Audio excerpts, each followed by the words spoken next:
Looking for tickets to the hottest shows, games, and events? Ticket Liquidator is your one-stop shop for great prices, no hassles, and guaranteed tickets. Since 2003, we've been connecting buyers and sellers, providing access to sold-out events at prices lower than most secondary market options. Whether it's sports, theater, or concerts, our massive nationwide network ensures you get the tickets you want, guaranteed. For the best seats at the biggest events, start with Ticket Liquidator today at ticketliquidator.com. That's TICKETLIQUIDATOR.com. Ticket Liquidator.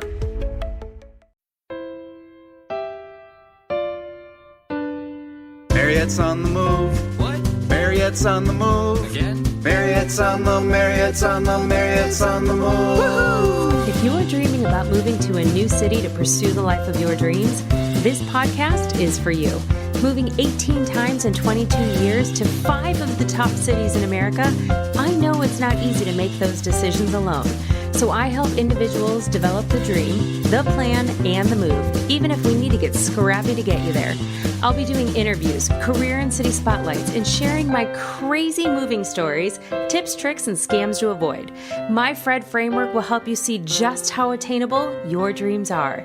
Now let's get moving. So first off, I wanted to thank everyone that listened to my very first episode and gave me some awesome feedback from what would be cool to hear about, to changing my doorbell sound before my commercials to a race car because I'd have them racing to their next destination for the future. It was awesome. It was just very humbling. And I just love that people tuned in to support me. But there was one compliment that I got that just stood out and has kind of had me floating on cloud nine all week, because it was like, yes, they get it. I just need to help them articulate what they're getting, but they get it. They understand what I'm trying to do. They just don't associate that with moving at first, but they will. And that's kind of been going back and forth in my head. Like, what examples can I give that will drive my messaging home to be able to articulate what I do and how it impacts your life on such a grander scale than just moving, that you basically become the hero of your own story. Like, you should be the protagonist of your own story, and you will be that champion. We just got to help you figure out the story first. So we'll come back to what the compliment was, but I thought maybe I could just tell you a bit about me, and you can get to know me and what I'm all about, and why I have this desire to light people up when it comes to their desires, and why it, has a services energy behind it for me. So I get super inspired when I see people taking action on their dreams, and my desire is to help people feel the big joy I feel when I have a day that's so productive that I feel like it's almost spiritually aligned, that kind of action. It's like that kind of energy that you feel when you feel like you're moving towards something so great that it feels purpose-driven.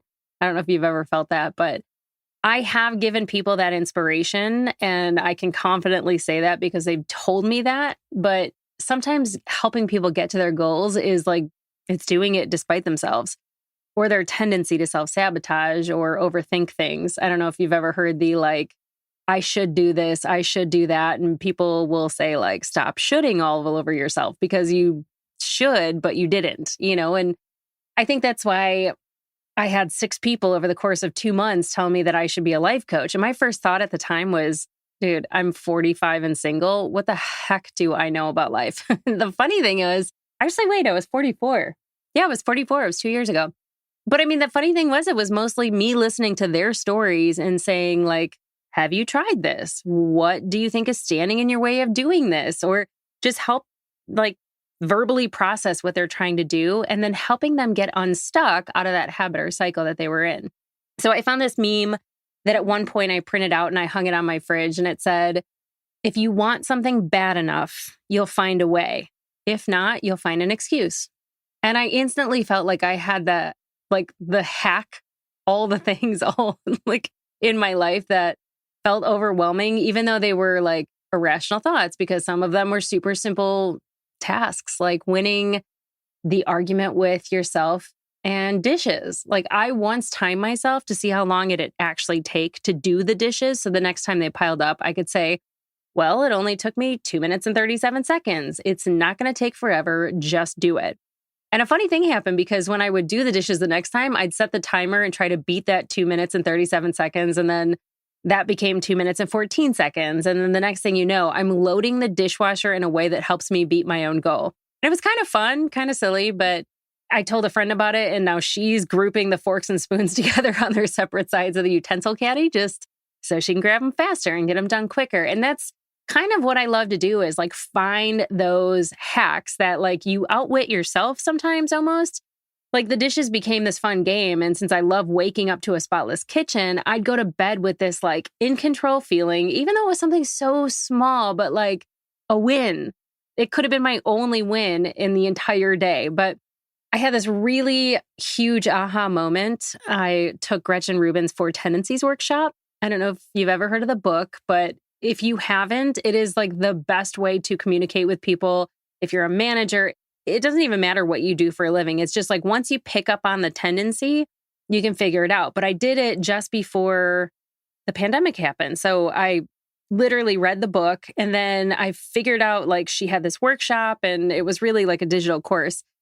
So right after I read the book, I decided to really like develop my ideas for Marriott's on the Move, which I had gone to a conference, and it was kind of putting pen to paper and like figuring out like which would take all the things that I'm passionate about and like create a system. And it was really like something that I had to not only do for myself, but I thought there's other people in the same state of mind as I was. And the pandemic, like I said, was just happening. So people were like, wait, I can work from wherever. Like they were taking road trips. And this course, like you read the book and you're like, oh, that's interesting. And then when you take the course, it just literally knocked my socks off. One of the things she talked about was some people are starters and some people are finishers. And she basically nailed my vicious cycle and helped me take what I perceived to be a lack of discipline, which felt really kind of shameful. I mean, I wasn't like beating myself up about it, but it turned it into something that I could like compete with myself. And it gave me the language I needed to talk myself into being just a little bit better than I was the day before. So like the dishes comment, I would use that like, okay, you're a starter, not a finisher. Today you have to be a finisher. And I would do that with my laundry. Like I had problems. Actually, I had no problem separating the laundry and actually doing the separate loads. But when they were dry, they would sit in the dryer and I wasn't folding them right away. So they'd get wrinkled.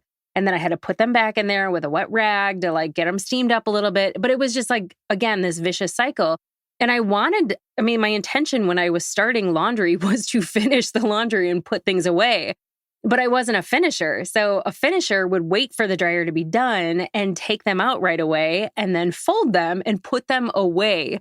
So again, like knowing I was a starter, I would push myself to be a finisher and say like, I didn't start this load of laundry to have it sit on my kitchen table for a week, which was oftentimes what happened.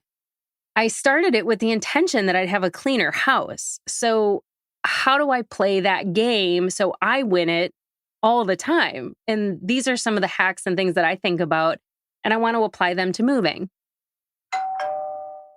Have you heard of Monat or Modern Nature?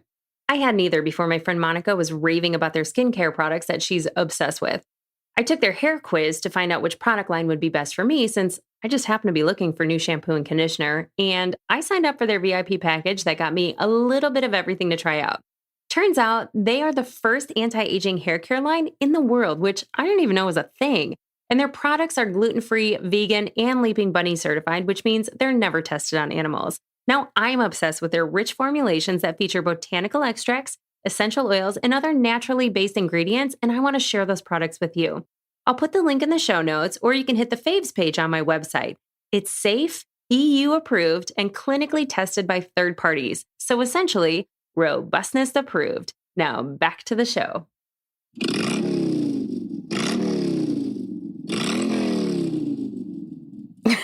You like that, Piper? That was for you.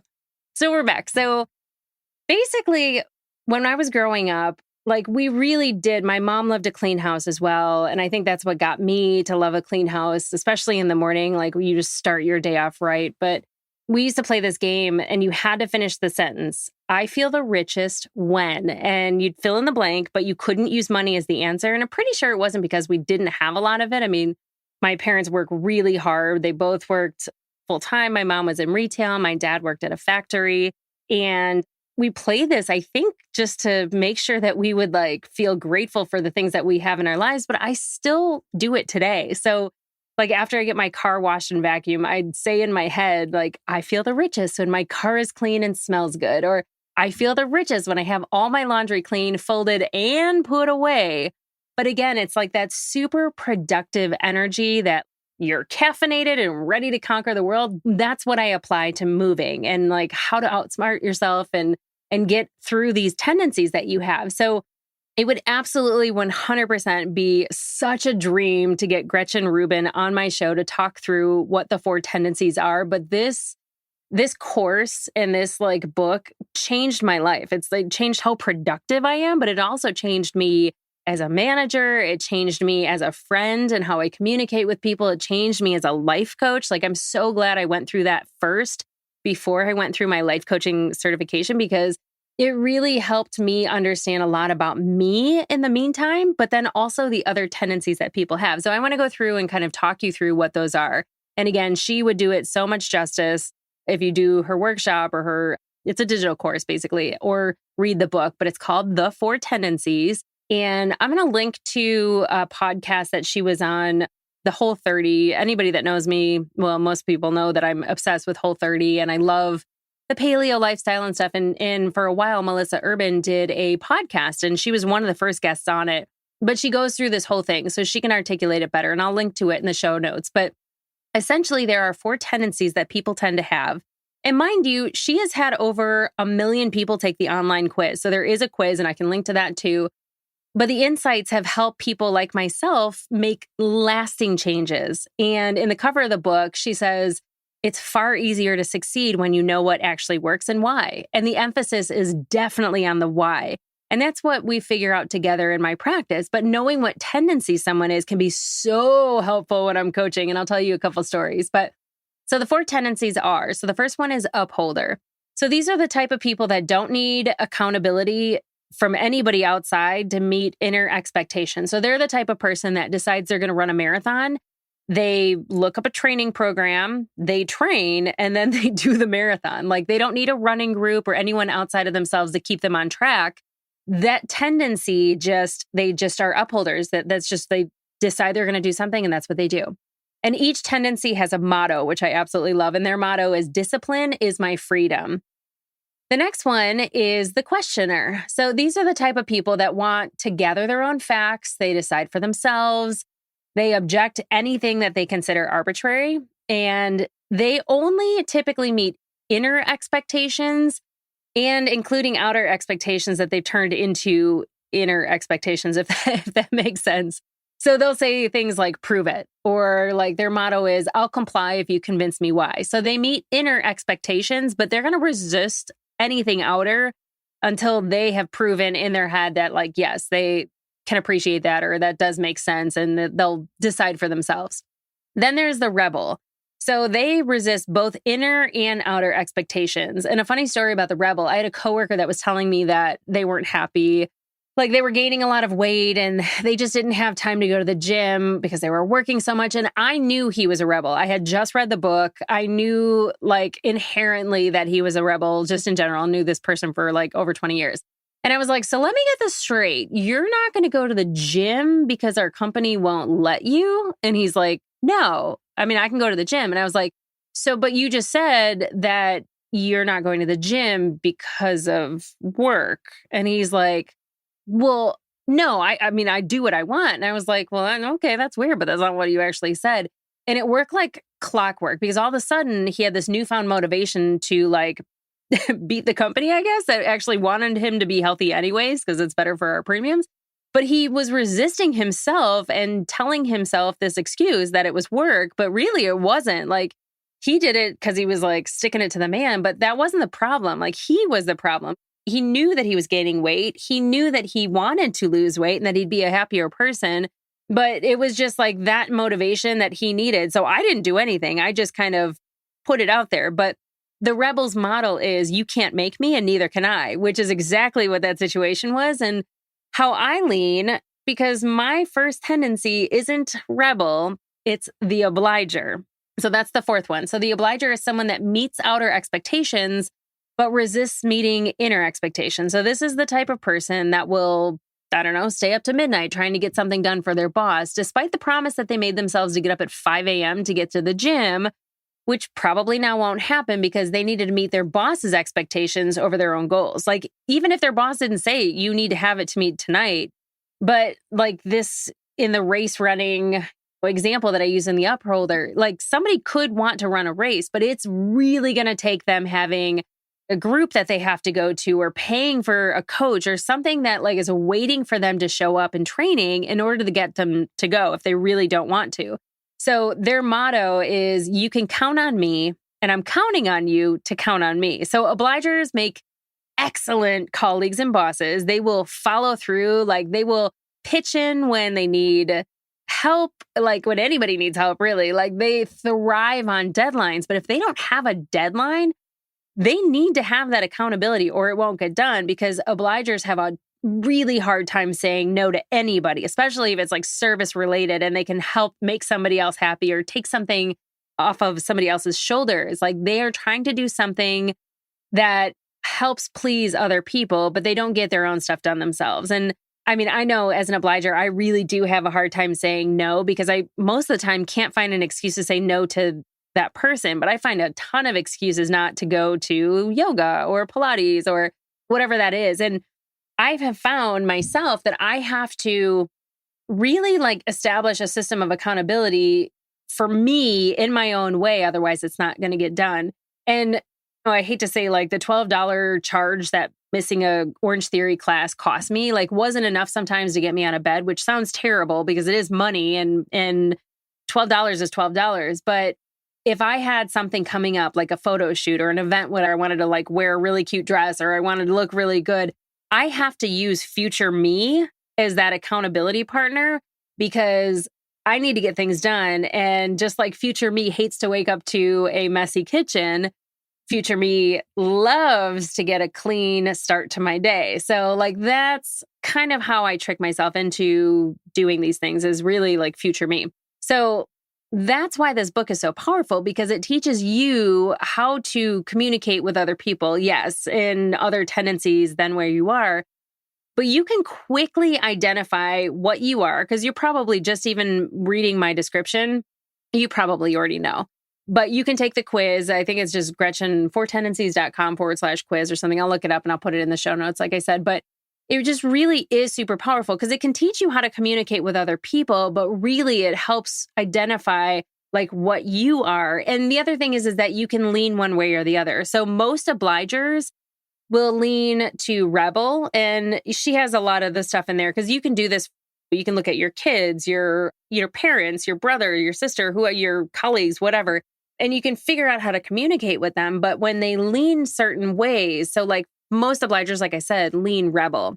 And the best example I can use is I don't eat dairy because it a lot of times give me sinus infections. Unfortunately, like I love dairy, I love ice cream, I love all those things, but I will get a sinus infection within like a week if I have it, because that's just what it does to me. I know this. I've done the Whole30. I've done the reset. I've put the time in to experiment to figure out what was causing me to have so many sinus infections.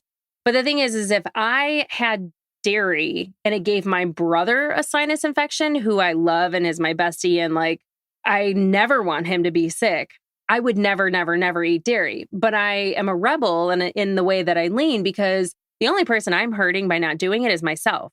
And so I get this like vicious cycle about I can do what I want, but I actually can't, because my body says not so fast, Fry. Like you cannot eat dairy because this is what happens. So I want to say that, like, come off this tangent, but the book is really super powerful because it really quickly helps you identify what motivates you and what tendency you are. And armed with that new information, you really can kind of figure out how to outsmart yourself and like where you would need my help, because I could create a new way of thinking about how we move through this life together. And it kind of all comes back to that compliment that I got. So bringing it home, basically, they thought me being a moving coach was just about moving, but that how they phrased it is like, but you're so much more than that. you're just limiting yourself when you say that you're just a moving coach, because that's what we think of as moving, but you could help them financially get out of debt, and you can help them save for their move. Or when it comes to like figuring out how to help them health-wise if they're in a pinch or having problems, like you can teach them about food and how that affects their mental health and physical health, like a dietitian. And they kept going on and on about all these things, like helping them optimize their day. You're a professional organizer, so you can help them figure out where they should move. And literally, that's what I'm doing. So like, I want to help you optimize your day and figuring out where you should move in that city to have that better work-life balance. And I can help people in so many different areas because I want to help you like move forward in life.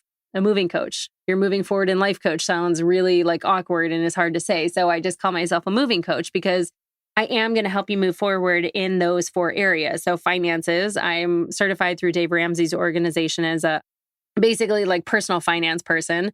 The Whole30 has taught me so much about my journey and experimenting with food. I am in remission for Crohn's. I have been for about 10 years. I do Whole30 twice a year to help me reduce the inflammation in my body, because when I had Crohn's and I was hospitalized and they put me on this medication, it was awful. Like I lost a ton of my hair. My hairstylist wouldn't even color my hair because he was so afraid it was all going to fall out. Like it was terrible, but I had hacked that part of my life and figured out very quickly when my doctor told me to put my big girl skirt on and take my pills that's not what I was going to do, because the rebel in me was like, nope, I am going to do this through food. If you're telling me that Crohn's is in my gut and I have a leaky gut, or I could heal this, like, wouldn't what I'm putting in my gut impact what I have? Like, it just didn't make any sense to me.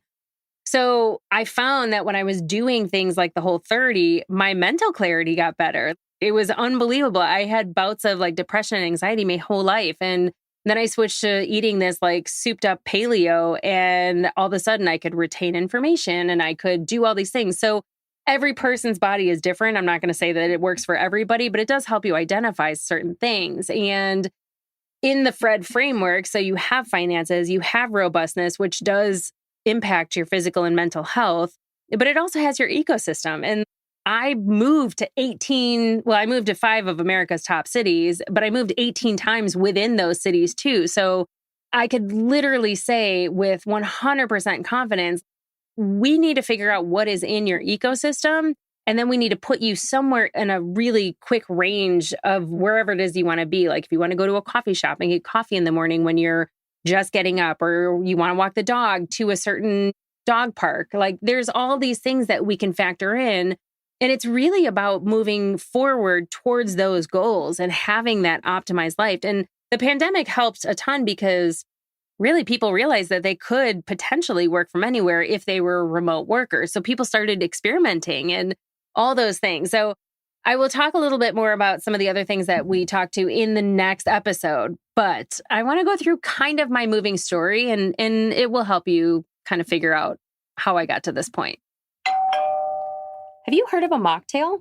It's a cocktail with no alcohol or 0 proof alcohol. If you're one of the many people doing dry January, boy, do I have a resource for you. It's a whole community called On the Mocks that introduces non-alcoholic beverage brands and recipes. If you're sober curious, or even just looking to be a more inclusive and considerate party host, you're in the right place. On the Mocks explores the growing space of 0 proof spirits and mindful drinking without all the FOMO. It's not just Shirley Temples and O'Douls anymore, people. We have options.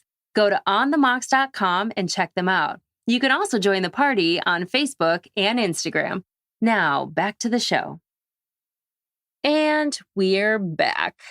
Okay, so like I was saying, I'm doing this because I want to pay it forward to those that kind of help light my way. For instance, when I left Chicago to move to San Diego, I only knew a few people there, but they guided me once I got there. They kind of took me under their wing. They helped me integrate into a community that I still keep in touch with today. They helped me find everything that I needed, from an apartment to a hairstylist in town, all because they had done it just a year or two before me. And they helped me because that's just how they were. Like, most people want to help people. So they knew I'd love it as much as they did, and they wanted to help me thrive too, so I stayed. And then I got transferred with work up to San Francisco. So I was introduced to a cousin of a coworker who had moved to San Francisco several years before.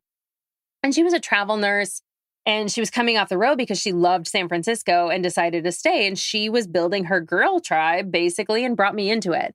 And I ended up joining a running group and I met some awesome women there. Like she had gone to the running group several times, but it was like, she introduced me to some of her nurse friends and I'm still talking to them today. In fact, I want to have one of the women that I like reconnected with. She's going through to get her dietitian basically license. And I'm going to call her this week and pick her brain because I would love, love, love to do that. It's just amazing.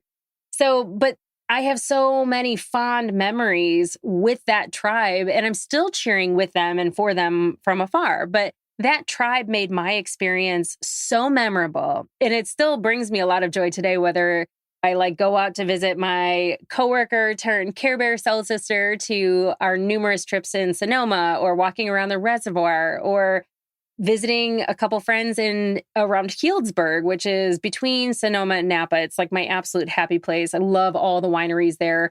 But like, just to give you an example, we watched Ferris Bueller's Day Off in a wine barn while enjoying a bottle of that barn's wine with the vintners that made it. Because that's just how it is in that little town. It's kind of a little niche.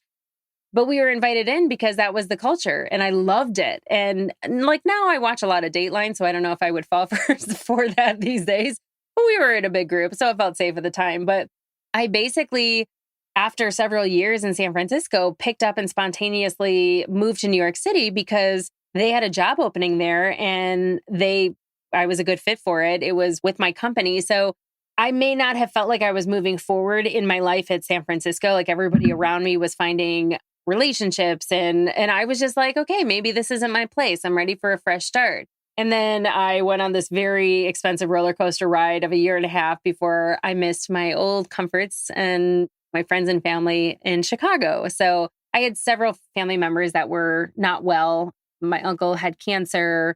My dad had Barrett's. My grandfather was sick with diabetes. And so like I ended up going back to Chicago and I spent several years back there. We went back and forth from like the city to the burbs. And my dad and I got to renovate a few houses together before I kind of started trekking south. And I stopped halfway down there in central Illinois. But just a few weeks after I got there, I happened to be talking to my friend from San Francisco and a couple of her friends were going on Below Deck Mediterranean on Bravo. And she's like, hey, we had somebody drop out. Do you want to be on it with us? Do you want to go? And I was like, hell yeah, that would be amazing. Just those couple crazy turn of events that led to that opening. Fast forward, one of the girls that was on the show with us, and I got to know her really well. Her name's Hannah. I moved to Charlotte because of a job transfer, again, with my company.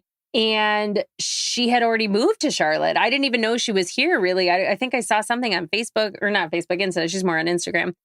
She's Parkour Mama, if you ever catch her on Instagram. But she moved to Charlotte a couple months before me. So like all of going to get my hair done, she had a person. And like my cousins all lived here from both sides of my family. I think there's like 10 of us here between my mom and my dad's side. But it's like we kind of started making our own tribe. Like she introduced me to her friend Rudy that was into parkour and that was her coach. And then Rudy needed a roommate and my brother just happened to be looking at the same time. And like there was all these things that like we instantly felt home, even though we were kind of just developing our own tribe. Like we just went to musical bingo last weekend because one of our friends, Emily, and her boyfriend Steve, Steve was in the hospital and we were celebrating him getting out of the hospital. And so we all like went together and hung out. I mean, it's just like, I'm finally feeling that settledness. And that's where I want to place roots. But it's kind of how it went. I love to help people and I love helping people find their tribe and get out of their own way when it comes to their health and their finances and getting to their dreams. And I think that that's what makes my services so unique because I either help you move closer to your dreams or be content in that the dream has changed and you no longer have it hanging over your head as some big failure or regret, because it doesn't have to be like that.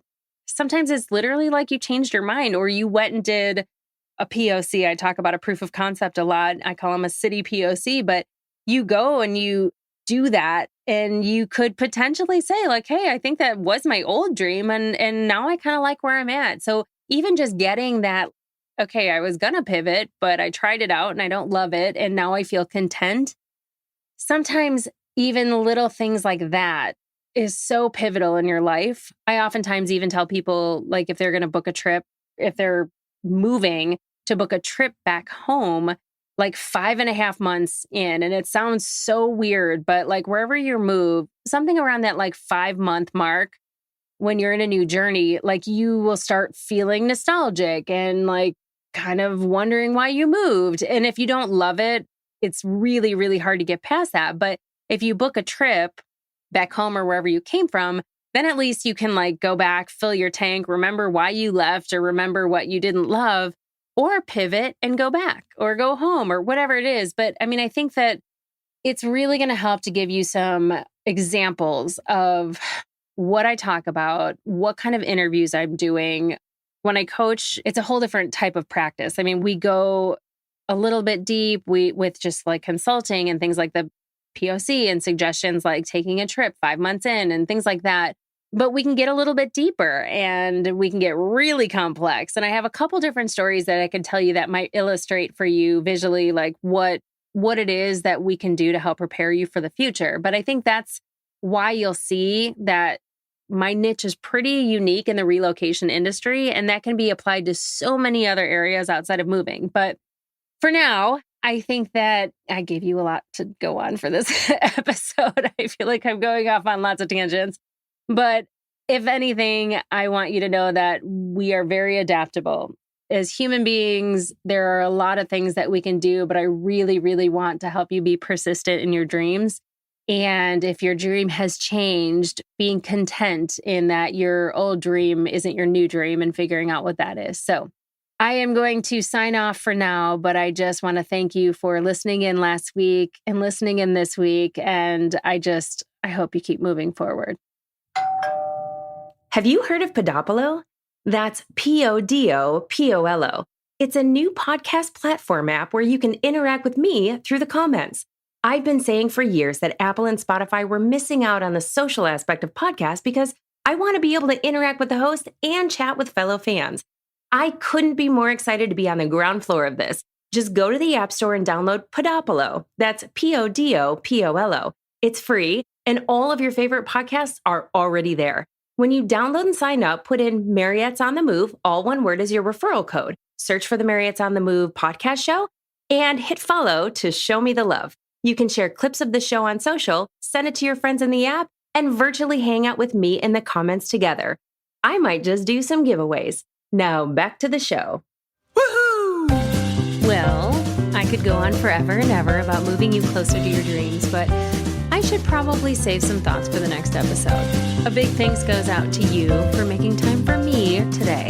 And making time for me, you are making time for future you, and we are both grateful. Thank you also to my podcast editor, Brendan Newsom, and my brother, Edward, who helps me with everything from my pics and social to keeping me sane. If you want to keep in touch, jump on my website, marriottsonthemove.com, or follow me on Insta or LinkedIn, where I also have a page for Marriott's on the Move like I do on Facebook. Until next time, keep moving towards your dreams. Bye for now.